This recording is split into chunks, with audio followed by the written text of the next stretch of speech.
آقا علیہ السلام کی حدیث پاک کی کس ڈپارٹ کو آپ ٹچ کریں گے؟ میں چاہتا ہوں کہ آج سرکار کی 2-4-10 حدیثیں آپ کے سامنے سنا کر کے آپ کے دل دماغ میں وہ بات میں پیدا کروں کہ جس پر آج دنیا کے پڑھے لکھے لوگ زور دے رہے ہیں. ساری باتیں کس قدر مسکراتے ہوئے پیغمبر اعظم نے 1400 سال پہلے ہمارے سامنے رکھ دی. وہ رحمت دو عالم کہتے ہیں کہ میرا حال یہ ہے میں تمہاری کمر پکڑ پکڑ کر تم کو میں آگ میں کودنے سے بچا رہا ہوں, تجھ کو میں جہنم میں گرنے سے بچا رہا ہوں. ایک تم ہے کہ آگ میں کودے جا رہا ہے, ایک تم ہے کہ اسی جہنم کی کھائی میں جائے جا رہا ہے. حضور کہتے ہیں میرا حال تمہاری کمر پکڑ پکڑ کے آگ سے بچانے والے کی طرح, تم کو گڈھے میں گرنے سے میں بچانا چاہتا ہوں, میں تم کو آگ میں کودنے سے بچانا چاہتا ہوں, اور تم ہے کہ زبردستی اسی میں کودے جا رہا ہے. یعنی میں تمہیں جنت کی طرف بلاتا ہوں, میں تمہیں سلامتی کی طرف بلاتا ہوں, میں تمہیں دونوں جہان کی نجات کی طرف بلاتا ہوں, اور تم ہے کہ اسی طرف کودے جا رہا ہے. وہی کام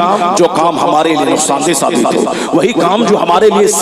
صحت کے خلاف ہمارے لیے ہو, وہی کام جو ہمارے گھر کے ماحول کو جلا دے, وہی کام جو میری اولاد کو چھین لے, وہی کام جو سوسائٹی میں نفرت کی آگ لگا دے, ہم اسی کام کی طرف بڑھے جا رہے ہیں. یہ بتائیں کہ آج کل ایک چھوٹی سی بات ہے, عام طور پر لوگوں کی زبان پہ آپ دیکھتے ہوں گے, ہمارے نوجوانوں کی زبان پہ کافروں کا دیکھا دیکھی گٹکا زبان پہ چڑھ گیا. یہ بتائیں کہ یہ گٹکا ہے کیا چیز؟ ایک غیر ضروری چیز, اننیسیسری چیز, جس سے نہ صحت کا فائدہ ہے, جبکہ اس گٹکا کی پڑیے میں لکھا رہتا ہے کہ یعنی تمباکو کا استعمال کینسر کا ذریعہ ہے, کینسر ہونے کا ایک کارن ہے. اس میں کینسر کی تصویر لگی رہتی ہے. یہ پہلے غیر مسلم کھاتے تھے, یا پہلے دوسرے لوگ کھاتے تھے. فلم کا ایکٹر اس کو کھانے کے لیے ایڈ دیتا تھا, اس کو صاحب کھلا کر کے بتاتا کہ کھانے کے بعد کتنی مستیاں آتی ہیں. ہمارے بچوں نے کبھی تنہائی میں بیٹھ کر نہیں سوچا, میرے گارجن نے بھی نہیں سوچا کہ پیغمبر اعظم علیہ السلام نے اس کے تعلق سے کہا تھا کہ اسلام ایک آدمی کے ایمان کا حسن یہ ہے کہ غیر ضروری چیزوں کو چھوڑ دو.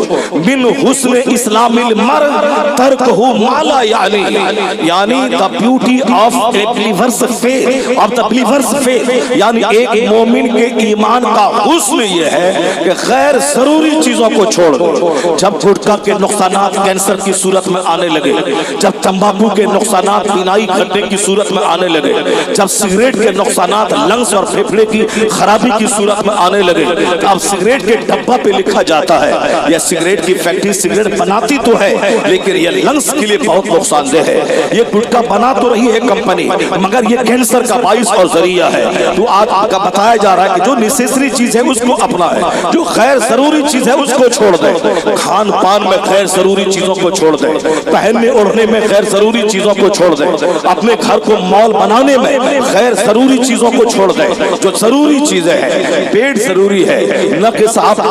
مال, اپنے گھر کو مال بنا دینا ضروری ہے. جہاں گیا جو سامان اچھا لگا خرید کے لا کے گھر کو بھر دیا. برتن 10 کافی تھے تو ہم نے 100 برتن لا کے اپنے گھر کو سجا دیا. یعنی غیر ضروری سامان. حضور نے کہا تھا ہر تعمیر آدمی کے لیے وبال ہے, کل بنائن وبال,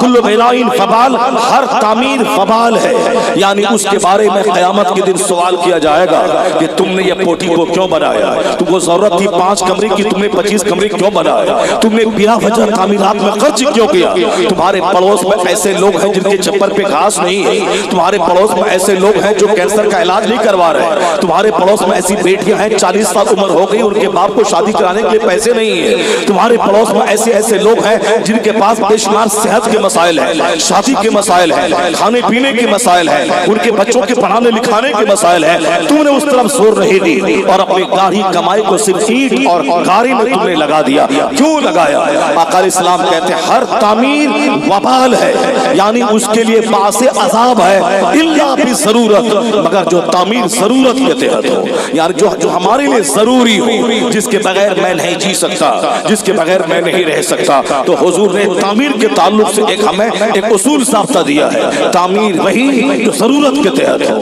تعمیر وہی جو ہمارے لیے نیسیسری ہو, غیر ضروری تعمیر نہیں, غیر ضروری تعمیر کا بوجھ نہیں. یہ قیمتی پیسے اینٹ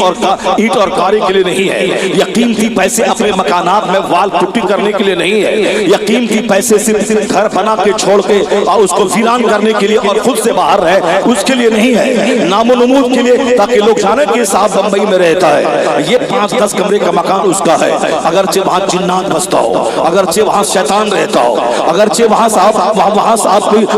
عصبی خلل ہوتا ہو، اگرچہ وہاں اور دوسرے اثرات بد کا وہاں گھر ہو جائے، ہم نے اس کو چھوڑ دیا صرف اسی لیے تاکہ گاؤں میں ایک نام ہو کہ یہ گھر میرا ہے، یہ فلاں صاحب کا رہتے بمبئی میں ہے، یہاں انہوں نے شاندار گھر بنا کے چھوڑ دیا ہے۔ وہی پیسہ جو میں نے 1 کروڑ یہاں لگایا، اس 1 کروڑ سے 100 غریبوں کا گھر بن سکتا تھا، 100 غریبوں کے سروں پہ ایک سہارا ہو سکتا تھا، ان کے بال بچوں کے پڑھنے کا انتظام ہو سکتا تھا۔ تو آج جب تعمیرات کے پیچھے ساری دنیا پاگل ہو گئی، امریکہ کا سب سے بڑا کاروبار ریئل اسٹیٹ کا کاروبار، آج ہندوستان کا سب سے بڑا کاروبار ریئل اسٹیٹ کا کاروبار، آج سارے لوگ بروکر ہو گئے۔ بہار کے دیہاتوں میں جس دیہات میں سڑک نہیں ہے وہاں 10 گھر ہے، 10 آدمی بروکر ہو گیا۔ جو زمین 25 سال پہلے بک گئی اسی زمین کا کاغذ یا بلاک سے لا کر کے وہ اس کے بیٹوں کو دماغ خراب کرتا ہے، زمین تمہاری ہے، اس میں 10% تمہارا حصہ ہے، اب تم اس کے بارے میں آگے بڑھو، میں کاغذ تمہارا انتظام کر دیتا ہوں۔ جس کو اس کے باپ نے بیچ دیا ہے، یہ بروکر اس کے بیٹوں سے دوبارہ اس کو بیچوا رہا ہے۔ ایک زمین 10 بار بک رہی ہے، جہاں میرا دماغ تک نہیں گیا تھا کہ زمین میری ہوگی،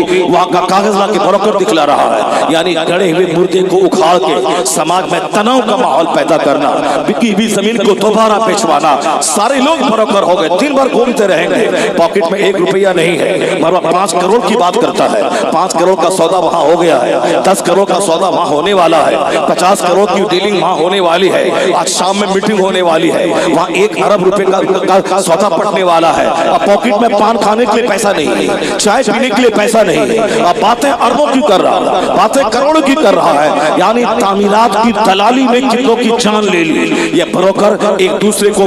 مرڈر کرنے کو تیار ہے۔ ہر محلے ہر شہر میں 2-4-10 گروپ کام کر رہے ہیں، جو گروپ جتنا زیادہ بلوان ہے وہی زیادہ زمینیں خرید کر ناجائز قبضہ کر کے اس کو پاٹ کر کے اب وہ بیچ رہا ہے۔ سب سے بڑا بروکر وہ ہے جن کے پاس 50-100 گنڈوں کی ٹیم ہے، جن کے پاس مار دھال کرنے والے لوگ موجود ہیں۔ کوئی بولا کہ ہماری زمین ہے، ہمارے باپ کی زمین ہے، میری زمین ہے، 2-4 تماچا مار کے اس سے کاغذ چھین کے اس کو بھگا دینا ہے، چونکہ گنڈوں کے ہاتھ میں زمین چلی گئی۔ سب سے بڑا کاروبار آج ریئل اسٹیٹ کا، زمین کی خریداری کا، زمین کے بیچنے کا، مکان بنانے کا، مکان کے فروخت کرنے کا، سیل کرنے کا۔ لگتا ہے کہ جینے کا مقصد مکان کی تعمیر کرنا اور پھر مکان کو بنانا، مکان کو سیل کرنا اور نئے گھر کو تبدیل کرنا ہو گیا۔ انسانیت مر رہی ہے، لوگ مرڈر ہو رہے ہیں، لوگوں کی زبان پہ اخلاص نہیں، مٹھاس نہیں ہے، یہاں تک کہ شہر میں آگ لگی ہوئی ہے، محلے میں 10 لوگ ہیں، 10 پارٹی میں ٹوٹے ہوئے ہیں، سارے لوگ ایک دوسرے سے بکھرے ہوئے ہیں۔ یعنی ہم نے جب سے زیادہ زور انسانیت کی تعمیر پہ نہیں دیا، کیریکٹر کی تعمیر کو چھوڑ کر اینٹ کی تعمیر پہ دیا، تب سے دنیا پاپ سے بھر گئی۔ ہم نے جب سے دنیا میں مکانات پہ زور دیا تب سے کرائم سے دنیا بھر گئی، مرڈر سے دنیا بھر گئی، نفرتوں سے دنیا بھر گئی، دوریوں سے دنیا بھر گئی، کورٹ کچہری میں مقدمات سے دنیا بھر گئی۔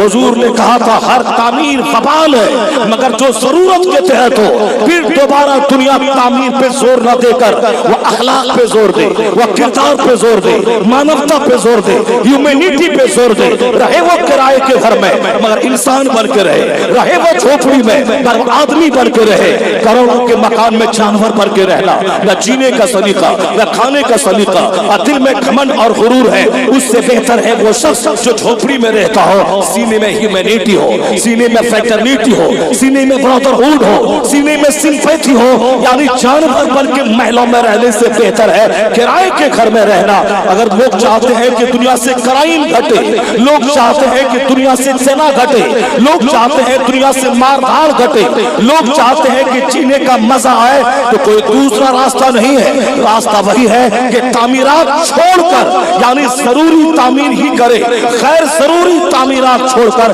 انسانیت کی تعمیر پہ زور دے، مانوتا کی تعمیر پہ زور دے، کیریکٹر بلڈنگ پہ زور دے۔ جس دن کردار سازی ہو گئی، 4 دن کا فاقہ رہے گا، اس سماج میں آسمان سے فرشتوں کا آنا جانا لگا رہے گا۔ وہاں جینے سے گھبرا کے لوگ زہر نہیں کھائے گا، سوسائڈ نہیں کرے گا، پنکھے پہ سولی کے پھندے پہ نہیں لٹکے گا، وہ یہی بولے گا اللہ کچھ دن زندگی دے دے تاکہ جنت کی ہوا یہاں پالوں اور مروں تو جنت کا حقیقی لطف وہاں لے لیا کرو۔